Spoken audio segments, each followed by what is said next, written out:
Si Jacob ay may 12 anak na lalaki, tama ba? Kailangan natong pag-isipan. Kailangan nating pag-usapan ang ikalabing duha anak ni Jacob para mapag-usapan din ang panganay, tama ba? Kaya si Jacob ay may 12 anak na lalaki at mayroong 4 na magkakaibang panganay, hindi ba? 4 na magkakaibang panganay.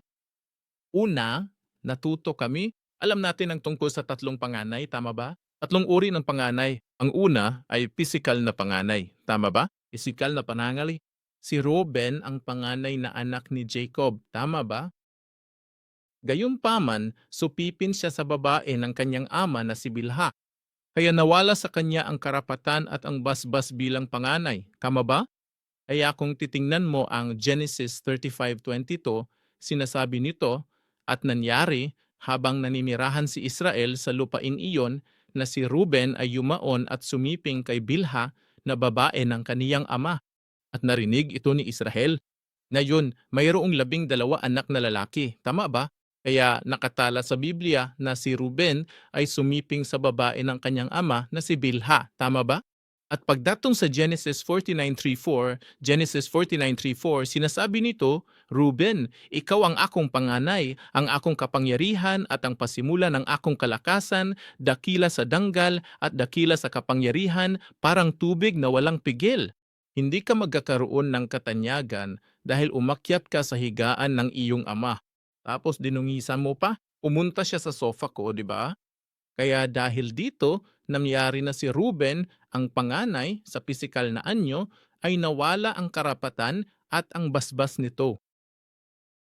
Kaya si Ruben nanua. Si Ruben ang pangangay sa pisikal na aspeto, pero nawala sa kanya ang basbas, tama ba? Kung gayon, ang pangalawa ay panganay na nagmula sa talaang kanan, tama ba? Panganay ayon sa talaang kanan. Kaya bilang panganay, nawala kay Ruben ang pagiging karapat-dapat na tumanggap ng basbas ng panganay. Tapos parang napunta rin sa pangalawang anak, di ba? Ang pangalawang anak ni Jacob ay si Simon. Tama ba? Simon? Gayunpaman, ang Simeon at Levi, sila ay, ang ibig kong sabihin, ang ikatlong anak na lalaki ay si Levi at ang pangalawang anak ay si Simeon.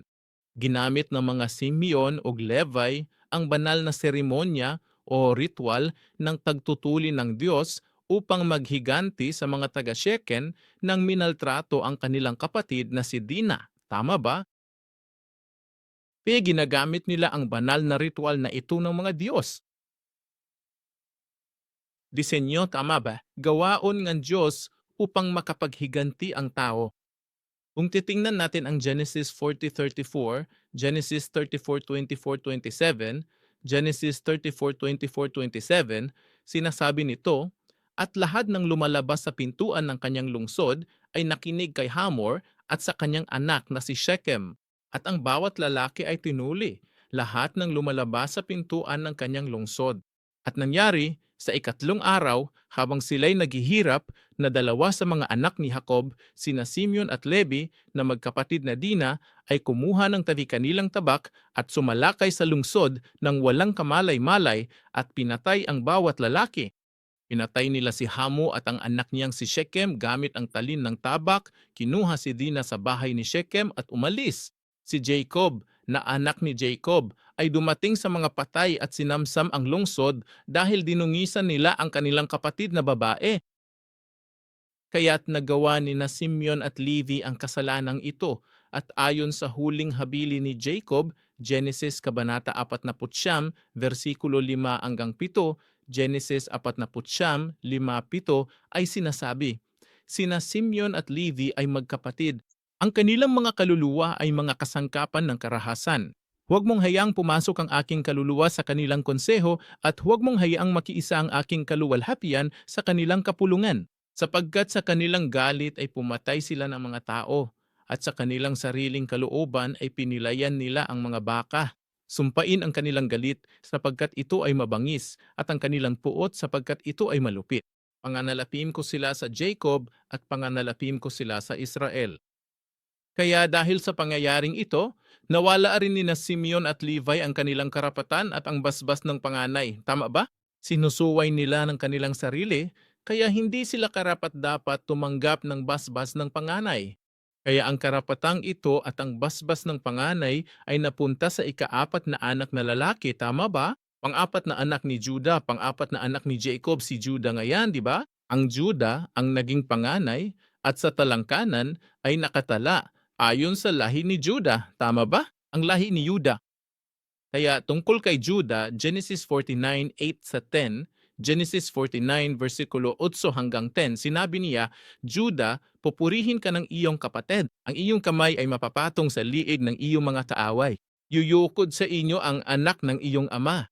Ang Judah ay parang batang leon na nahuhulog mula sa biktima. Anak ko, ikaw ba ay umahon na umihiga na parang leon? Na parang leon, sino ang mangangahas na gigising sa kanya? Ang setro ay hindi mahihiwalay kay Juda, may ang tungkod na pinuno mula sa pagitan ng kaniyang mga paa hanggang sa dumating ang Shilo, at sa kaniya ang magiging pagsunod ng mga bayan.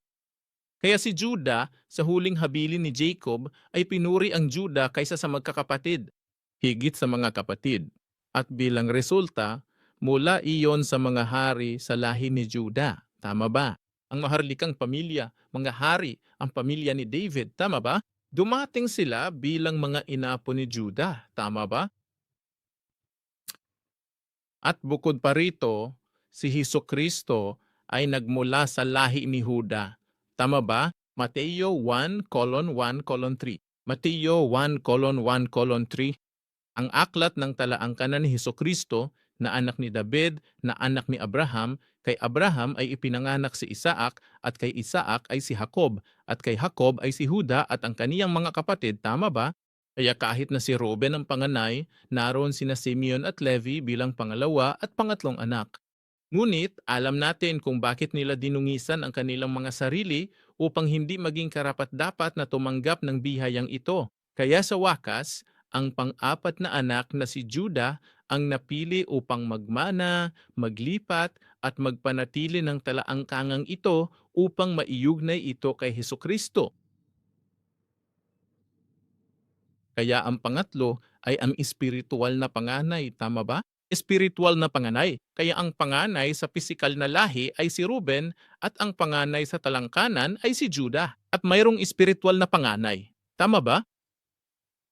Gayang nakita natin sa itaas, tama lang para kay Judah na maging panganay sa talangkanan. At ang talaangkanan ni Jesus ay dumaan sa kaniyang lahi. Bukod pa rito, mula sa kanyang mga inapo, nagmula ang pinakadakilang haring si David at ang hari ng mga hari, si Jesus, ay nagmula rin.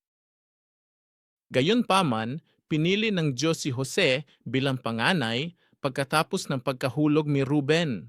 Ang pagkahulog ni Ruben, tama ba? Ang lihim na gawaing ito ay mahusay na ipinaliwanag sa 1 Kronika, Kabanata 5, talata 1 at 2. 1 Kronika, Kabanata 5, talata 1 at 2. Babasahin ko ito para sa iyo. Sinasabi ngayon ang mga anak ni Ruben ang panganay ni Israel sapagkat siya ang panganay.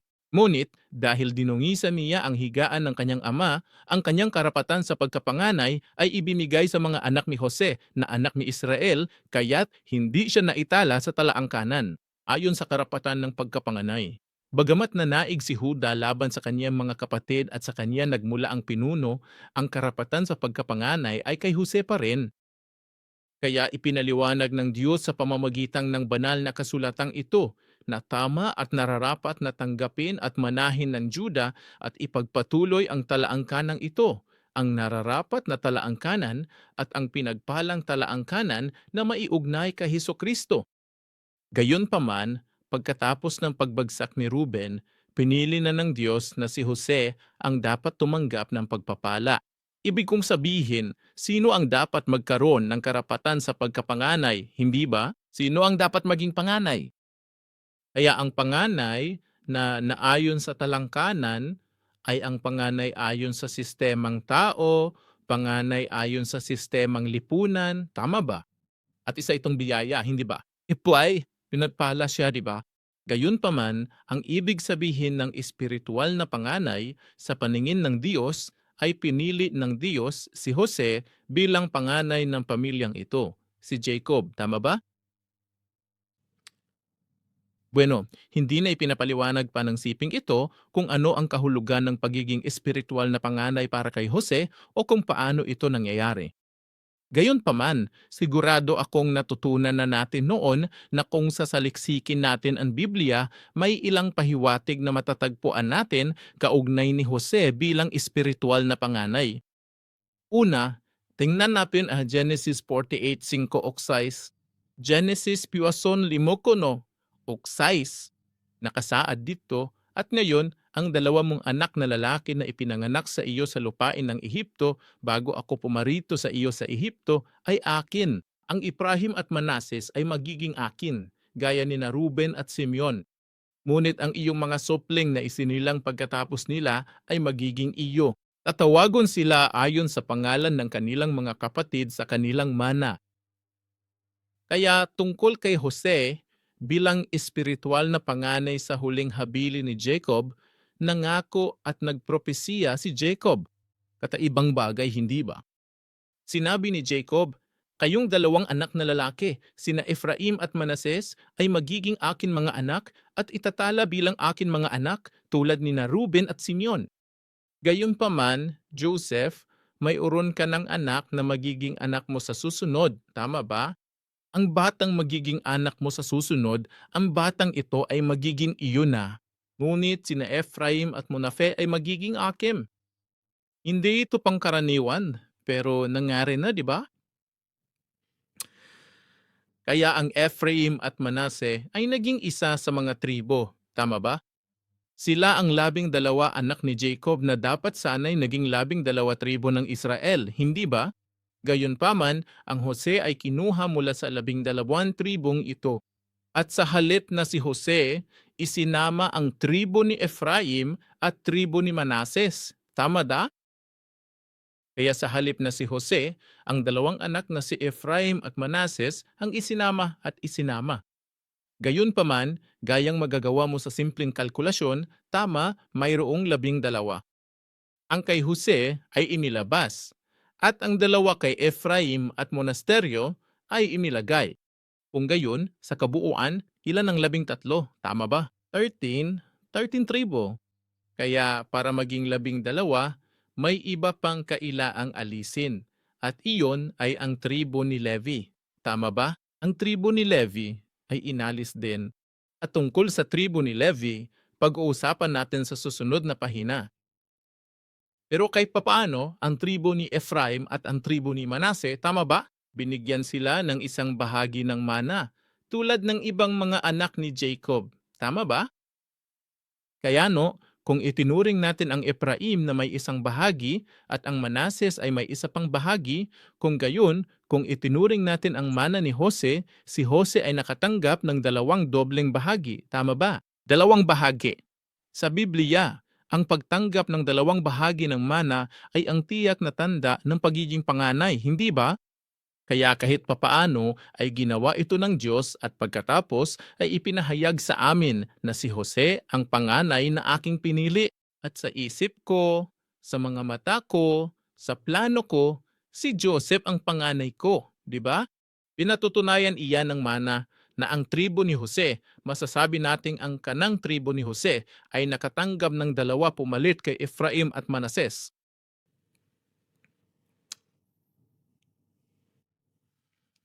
Isa pang bagay ay gaya ng sinabi ko, Genesis Kabanata 48, versikulo 5 hanggang 6, sinabi ni Jacob, Jacob, kayong dalawa ay anak, tama ba? Ang Ephraim at Manasseh na magiging akin.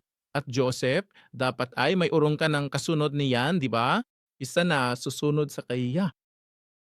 Gayunpaman, kung i-google mo o kung hahanapin mo ang buong Biblia na may pangalang Jose, pagkatapos mismo ng pangalang Jose na ito, ang 11 anak ni Jacob, wala ng ibang Jose o wala ng ibang mga anak ni Jose o wala ng ibang Jose na naitala, nabanggit o tinutukoy hanggang sa dulo. Hanggang sa pagdating ng Mateo, Kabanata 1, versikulo 16, di ba?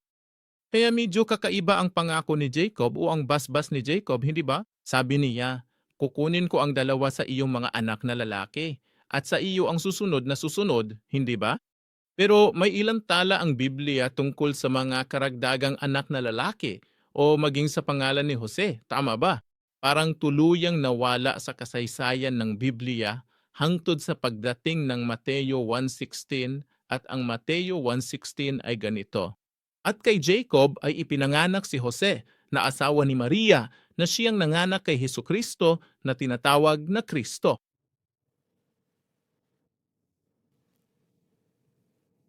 Kaya ang ibig kong sabihin, kung titingnan natin ng magkasama ang mga banal na kasulatang ito, sabi ni Jacob, Joseph, dapat ay mayroon ka ng susunod, na susunod, si Ephraim, Manases.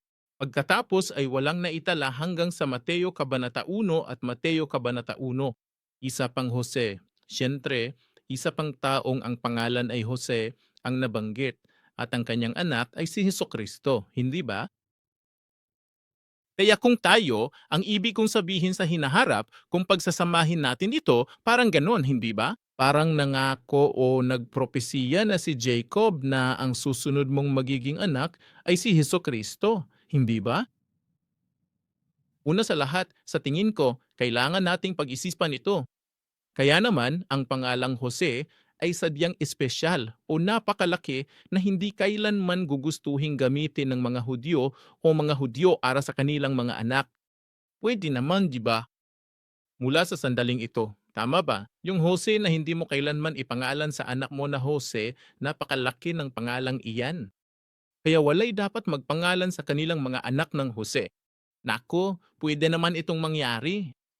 Gayunpaman, kung titingnan natin ang Mateo 27, versikulo 57, Mateo 27:57, inilalarawan nito ang tungkol sa ikona. Tungkol kay Joseph de Arimatea ang tinutukoy nito, hindi ba? Si Jose na Arimateon, ang konsihal ng Sanhedrin. Tama ba? At sino ang naging mananampalataya ni Hesukristo, di ba? Disipulo ni Hesukristo at ang pangalan niya ay Jose. Tama ba? Kaya mula roon, makikita natin na ang Jose ay hindi isang espesyal na pangalan para sa mga espiritu. Hindi naman ipinagbabawal ang pangalang Jose na hindi dapat gamitin ng mga Hudyo. Hindi ba? Kaya mula sa panahon ni Jose na anak ni Jacob, hangtod kay Jose na ama ni Heso Kristo, tama ba? Libo-libo siguro ang mga Jose na nanirahan sa lupaing ng Israel, tama ba? Gayunpaman, sa kung anong dahilan ay kahit papaano ay hindi ipinala ang Diyos ang alinman sa mga ito kay Jose, tama ba? Kahit sino sa mga ito, Joseph? Naniniwala kami na alam namin na ang Biblia ay naitala ni, alam mo na ang tungkol sa maraming individual, tama ba? Sa buong panahon. Pero alam natin yan, naniniwala tayo na ang siyang kumukontrol sa lahat, ang siyang bumuong lahat, di ba? Ang Diyos mismo, ang banal na espiritu, ang namamahalan sa lahat ng bagay, hindi ba? Kaya ang Diyos ay kahit papaano, tama ba? Naniniwala akong sinasadya ng Diyos na hindi itala ang kahit ano tungkol kay Jose sa panahong ito. Pagkatapos ni Jose ng ika-11 anak ni Jacob hanggang kay Jose na ama ni Hesukristo. Kaya ipinalabas ng Diyos na parang si Hesukristo ang susunod na anak ni Jose. Siyempre, gayang sabi ko, hindi na siya ang parehong Joseph, diba? Parang ganun lang. Ama, parang si Hesukristo ang susunod na anak na binanggit ni Jacob. Gayunpaman, sa palagay ko, para dito ay maunawaan natin sa ganitong paraan ang tipan ng tanglaw. Ang tipan ng tanglaw ay ibinigay kay Abraham at sa mga inapo ni Abraham. At alam natin na ang nilalaman ng tipan ng tanglaw ay nasa ika-4 na henerasyon. Sa 4 na henerasyon na babalik ang mamatao ng Israel sa lupain ng Kanaan. Tama? At alam natin na si Abraham ang unang henerasyon, si Isaac ang pangalawang henerasyon, si Jacob ang ikatlong henerasyon, at si Jose ang ika-4 na henerasyon. At sa pamamagitan ni Jose ay natupad ang tipang ng tanglaw. Hindi ngayon ang tamang panahon para ipaliwanag kung paano ito natupad dahil alam na natin. Ngunit sa pamamagitan ni Jose ay natupad ang tipan ng tanglaw. Kaya pagkatapos matupad ang tipan ng tanglaw, Sino ang susunod na tao o sino ang susunod na nilalang na ating makakaharap? Iyan si Heso Kristo, hindi ba? Abraham, Isaac. Ang ibig kong sabutan ay sa pamamagitan ng pananampalataya ni Abraham, sa pamamagitan ng pagsunod ni Isaac, at sa pamamagitan ni Isaac at ni Jose, kung tayo ay magiging tagatupad ng tipan ng Diyos, kung tayo ay magiging tagatupad ng tipan ng Diyos tungkol sa tanglaw, kung tinupad natin at kung natupad ang tipan ng Diyos. Tama? Kung gayon, sino ang makikita natin? Sino kaya ang makakasalubong natin? Iyang ay si Heso Kristo. Tama? Para sa mga tao ng Israel, iyan si Hesukristo na unang darating sa unang pagkakataon. At para sa atin, sinasabi ng Biblia na tayo ay mga inapo ni Abraham. Amen. Kaya kung tayo ay lalakad sa parehong mga daan, sa parehong daanan, sa parehong paglalakbay na ginawa ni na Abraham, Isaac, Jacob at Jose, at kung matutupad natin ang tipan ng Diyos, sino ang makikita natin sa huli? Makikita natin si Hesukristo na muling paparito, hindi ba? Naniniwala akong iyan ng aral na nais ng Diyos para sa mga guro. Tama ba? Siyempre, ang lahi ni Juda, pinagpala ang lahi ni Juda. Gayang sabi ko, ang pisikal na talangkanan na konektado kay Hesukristo ay pinagpala, hindi ba? Gayunpaman, ako ay isang Koreano, Hapon ka pala, isa kang Malaysian, Singaporean. Paano tayo magiging konektado sa pisikal at biolohikal na paraan sa talangkanan ni Hesukristo? Maoron bang anumang paraan upang makaugnay tayo sa biolohikal at pisikal na paraan sa talangkanan ni Hesukristo? Hindi, di ba?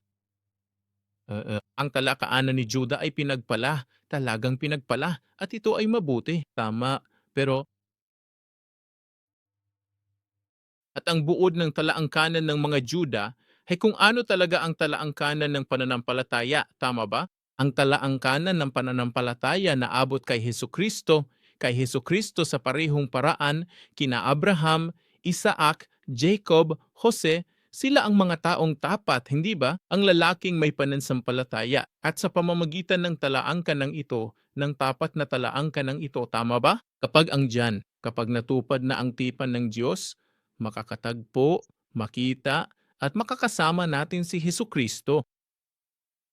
At iyan ang gusto nating gawin, hindi ba? Iyan ang nais ng Diyos na gawin natin at iyan din ang gusto naming gawin.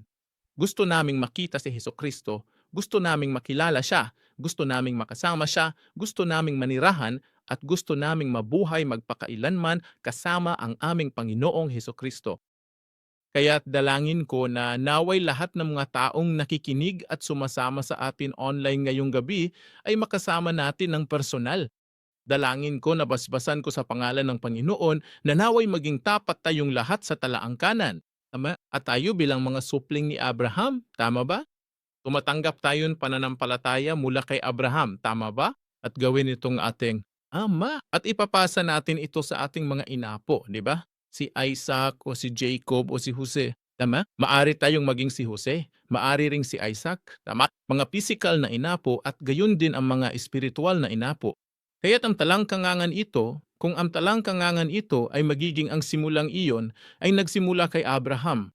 Tama? Kung ang talangkangan ng ito, ang naging talangkangan ng pananampalataya na tumupad sa tipan ng Diyos, sa huli, ikaw at ako ay makakatabpo ni Heso Kristo na muling paparito. Ang tayo ay magiging konektado kay Heso Kristo sa ganitong paraan. At naway, mabigyan kayong lahat ng ganitong pagpapala ngayong gabi. Amen? Amen.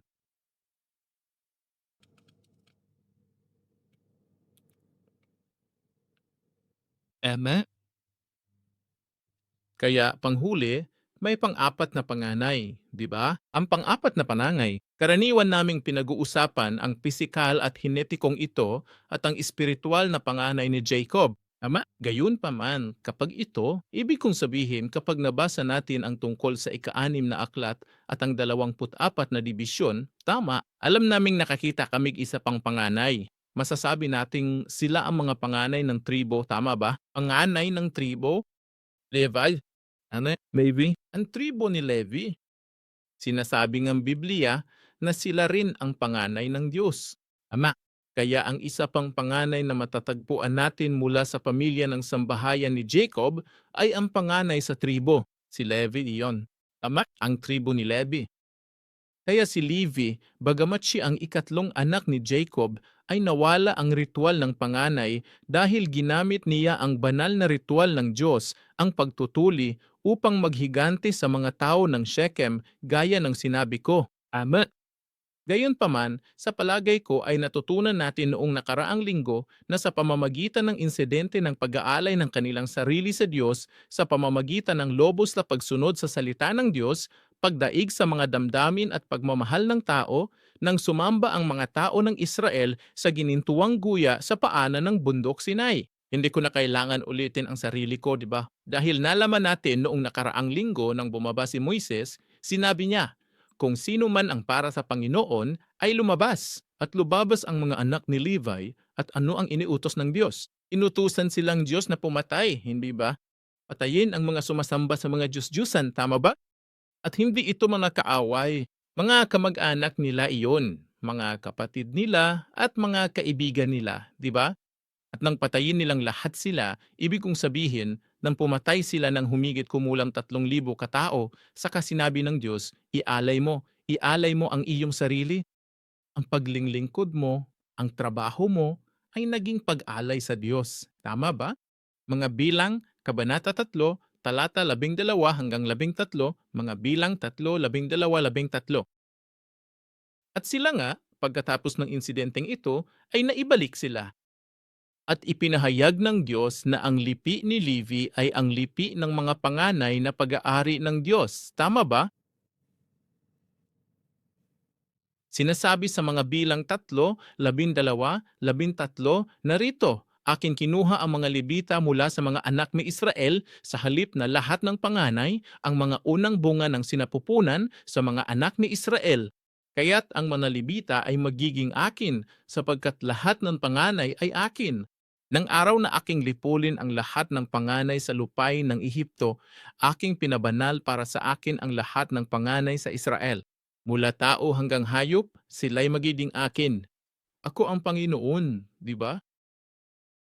Kaya sinabi ng Diyos na nang sila ay lumabas mula sa Ehipto, lahat ng panganay ay pinabanal.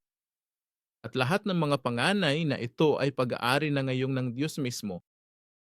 At sa pamamagitan ng pagtatalagang ito, natanggap ng lipi ni Levi ang pagpapala ng pagiging panganay ng Diyos. Panganay ng Diyos. Gayang sinabi ko, mayroong 12 anak na lalaki ni Jacob, at nang isinama sina Ephraim at Manases, inilabas naman sina Jose at Levi.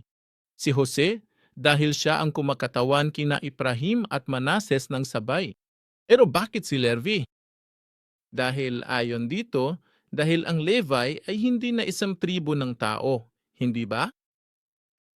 Levi, ang lipi ni Levi, mula sa sandaling ito ay sinabi ng Diyos, kayo'y akin at kayo'y aking lipi. Tama ba?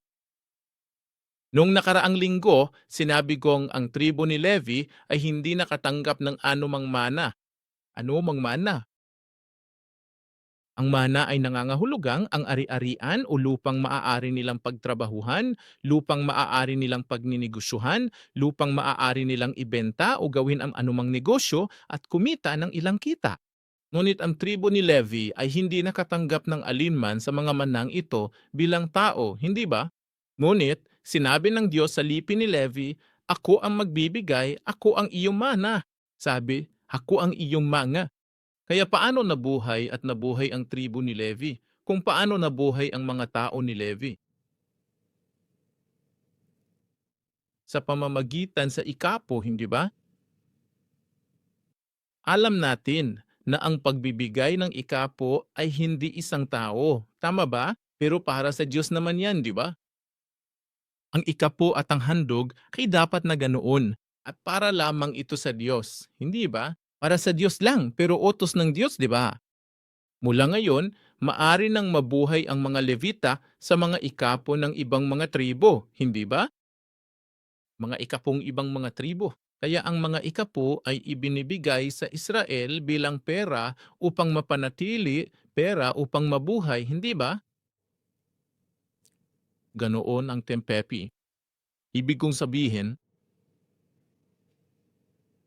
iyan ay isang palatandaan. Iyang ang tanda na ang lipi ni Levi ay hindi na isang lipi nga tao. Siyempre tao sila, pero hindi na sila makalupang tribo. Ngunit sila ay makalangit at sila ay tribo ng Diyos. Pahintulutan nawang ang Diyos na gamito nila ang pera at ang handog na sa Diyos naway pag-aari, hindi ba? Payagan nawa silang ang Diyos. Siyempre, kung gayon, ang pamilya ng pareng si Aaron, tama ba? Sila ang tumanggap ng ikapo ng mga Levita, tama ba? Kaya tinanggap ng mga Levita ang ikapo mula sa ibang mga tribo at iyon ang naging kanilang pera upang mapanatili at mabuhay. At sa perang natanggap nila, kailangan din nilang magbigay ng ikapo, hindi ba? At ang ikapo ng mga Levita ang naging pera para sa pamilya ni Aaron, ang pamilya ng mga pare, tama ba? Kaya itong pangangay na itong tribo, ang tribo ni Levi, tama ba? Masasabi nating sila ang mga manggagawa sa templo, tama ba? Sila ang mga manggagawa sa templo. Sila ang mga taong pinili ng Diyos. Sila ang panganay ng Diyos. Ano ang ibig sabihin nito, panganay ng Diyos? Ang ibig sabihin ng panganay ng Diyos ay dapat lamang silang magmalasakit, dapat lamang silang magtuon sa paggawa at paglingkod para sa Diyos. Hindi ba? Ang mga Levita ang mga manggagawa sa templo? Sa madaling salita, ang mga panganay ng Diyos ay ang mga taong nagtatrabaho at naglilingkod sa kanyang templo. Tama ba? At sa kanyang simbahan. Mahal kong mga kapatid, kayo ba ay nagtatrabaho at naglilingkod para sa Diyos sa simbahan? Kung gayon, ikaw ang panganay mang Diyos, hindi ba? Ang paglilingkod at paggawa sa simbahan ay ang tanda, ang patunay, ang ebidensya ng pagiging panganay ng Diyos. Tama ba? Gayunpaman, anuman ang iyong titulo o posisyon, gaano man katagal ka nang naniniwala at nagsimba, kung hindi ka naman nagtatrabaho o naglilingkod sa simbahan para sa Diyos, tama ba? Kung gayon, hindi ka maaaring ituring na panganay ng Diyos, hindi ba? Ang mga Levita ay pinili bilang panganay ng Diyos at sila ay itinalaga upang magtrabaho at maglingkod para sa Diyos. Mga minamahal kong kapatid, nais nating maging panganay ng atong Diyos, hindi ba? Gusto mo bang maging panganay ni Hesus Kristo, panganay ng Diyos Amang Ama? Amen. Oo, ginagawa namin, hindi ba? At kung tayo nga, at kung naniniwala tayo na tayo ang panganay ng Diyos, ang panganay ng ating Ama, dapat tayong gumawa at maglingkod sa simbahan. Kaya sana, huwag mong palampasin ang pagkakataong ito ha. Hindi mahalaga kung kaya mo itong gawin ng maayos o kung hindi mo ito magagawa ng maayos. Tama ba? Halina't sama-sama kayo maglingkod. Magtulungan tayo para sa Diyos, di ba? Upang makita ka ng Diyos, ituring ka at ako ng Diyos bilang kanyang panganay. At sa pamamagitan ng pagiging panganay niya, dalangin ko naway mabigyan tayo ng biyayang ito ng pakikipagtagpo at pagkikita kay Hesu Kristo na muling paparito. Amen? Amen. Bilang pangwakas, ang konklusyon para sa araw na ito ay anong uri ng mga tungkulin ang dapat gawin ng mga Levita? Anong uri ng mga tungkulin? Kaya dapat tayong magtrabaho at maglingkod para sa Diyos sa simbahan. Tama ba? Kaya anong mga tungkulin sa tingin ko ang napalakay ko ng maikli noong nakaraang linggo, di ba? Pero ngayon, gusto ko ring pag-usapan ng kaunti. Mga bilang, Kabanata 8, talata 11, mga numero 8, talata 9, at aking ibinigay ang mga Libita bilang kaloob kay Aaron at sa kaniyang mga anak mula sa mga anak ni Israel upang isagawa ang paglilingkod sa mga anak ni Israel sa tabernakulo ng kapisanan at upang magbayad sala para sa mga anak ni Israel upang walang salot na dumating sa mga anak ni Israel sa kanilang paglapit sa santuaryo. Kaya, sabi ko noong nakaraang linggo, may mga tungkulin ang Levis, di ba? Ang iyong mga tungkulin. Ang una ay ang pag-aalaga sa tolda ng pagpupulong. Tama ba? Alagaan ng simbahan, alagaan ng templo, di ba? Kaya ngayon, masasabi kong ito ay upang pangalagaan ang kabanalan at kaluwalhatian ng Diyos. Ano? Ang kabanalan at kaluwalhatian ng Diyos. Ang buhay ng mga Levita ay dapat na maging buhay ng pangangalaga sa kabanalan at kaluwalhati ng Diyos. Iyan ang kahulugan ng pangangalaga sa simbahan. Oo, pagpupunta natin sa simbahan, may basura, may tolda, at may marka. Maari natin silang burahin, maari natin silang linisin, pangangalaga rin yan sa simbahan. Gayunpaman, ano nga ba ang tunay na kahulugan ng paggawa nito? Ang aming sinusubukan, makamit, di ba? Iyon ay upang pangalagaan ang kabanalan at kaluwalhati ng Diyos. Tama? Ang kabanalan at ang kaluwalhatian ng Diyos. Kaya kung tayo ang mga Levita ngayon, kung tayo ang mga panganay ng Diyos ngayon, kung gayon ang atong buhay ang dapat na isa sa asaran.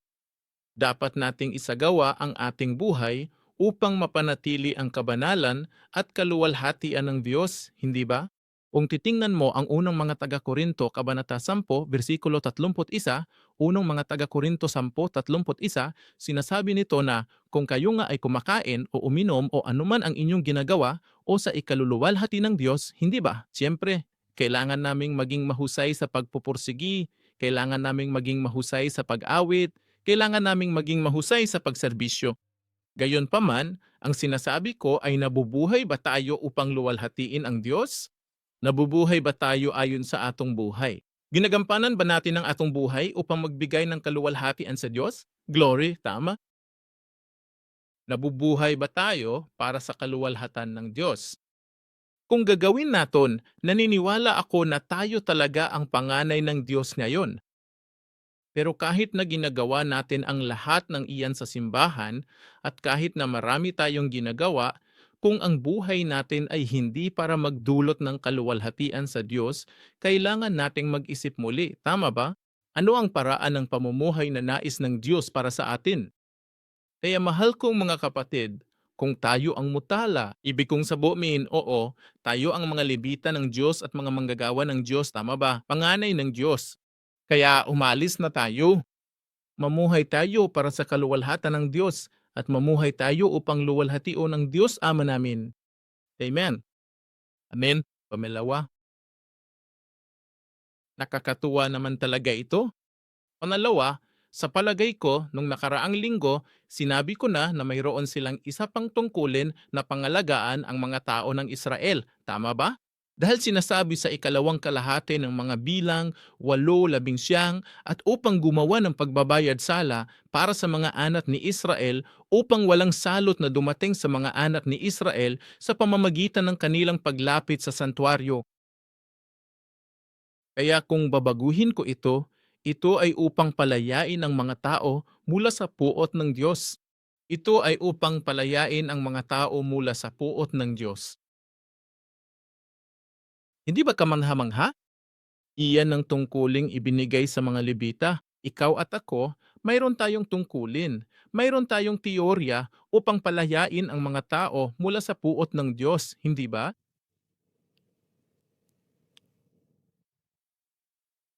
Para maikli lang, di ba? Kung babasahon natin ang Mateo, Kabanata 1, versikulo 21, Mateo 1:21, manganganak siyang isang lalaki at tatawagin mo siyang Jesus, sapagkat siya ang magliligtas sa kaniyang bayan mula sa kanilang mga kasalanan, di ba? Bagamat hindi ang mga Levita ang mga taong nagpatawad na siyang nagbayad sala sa mga kasalanan ng bayan. Ang pari talaga, ang mataas na pari talaga, hindi ba? Pero dahil naroon ang mga Levita para tumulong sa pari at sa mataas na saserdote, tama ba? Kaya nakatala sa Biblia na tungkulin ng mga Levita na patawarin ang kanilang mga kasalanan, tama ba? Ay upang tubusin ang kanilang mga kasalanan upang wala ng salot na darating sa kanila. Kung ikaw at ako ang mga Levita ngayon, kung ikaw at ako ang panganay ng Diyos ngayon, paano natin magagawang magpatawad ng kasalanan ng mga tao? Hindi sa pagtaas ng kamay mo ay mapapatawad ang mga kasalanan mo, tama ba? Sa pamamagitan ng paghagis ng iyong kaluluwa. Kung gayon, ay pinatawad ang iyong mga kasalanan, maupani sa ganong paraan. Pero paano? Sa pagpapakilala kay Hesukristo, hindi ba? Sa pamamagitan ng pagbibigay sa kanila ni Hesukristo. Bakit?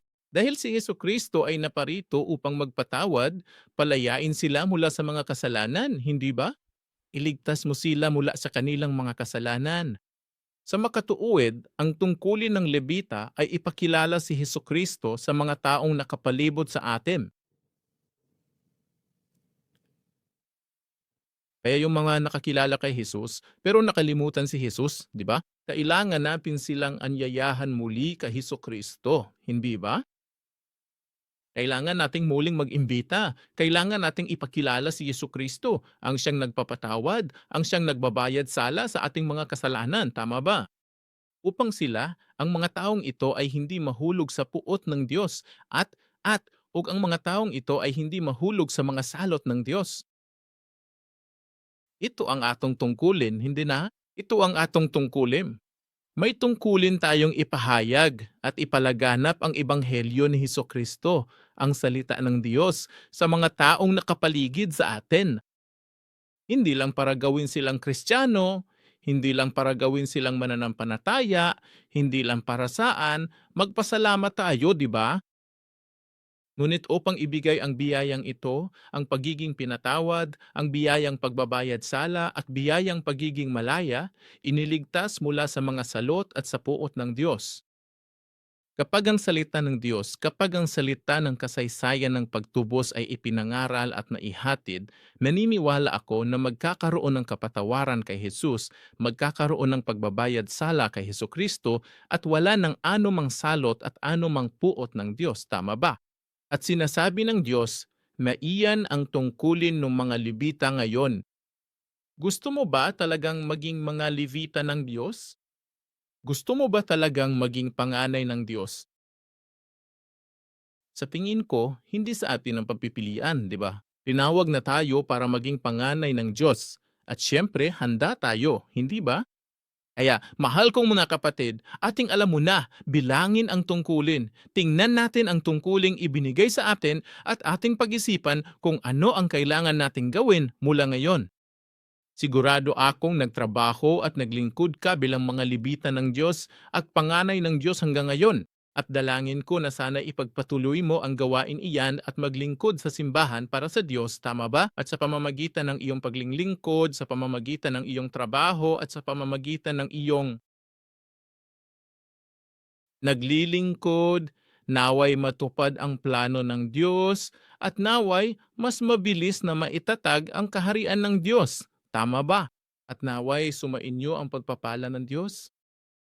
Patuloy tayong kumilos, patuloy tayong tumao. Ipagpatuloy natin ang magandang takbuhan ng pananampalataya upang matanggap natin ang kamanghamanghang pagpapala ng Diyos. Amen. Amen.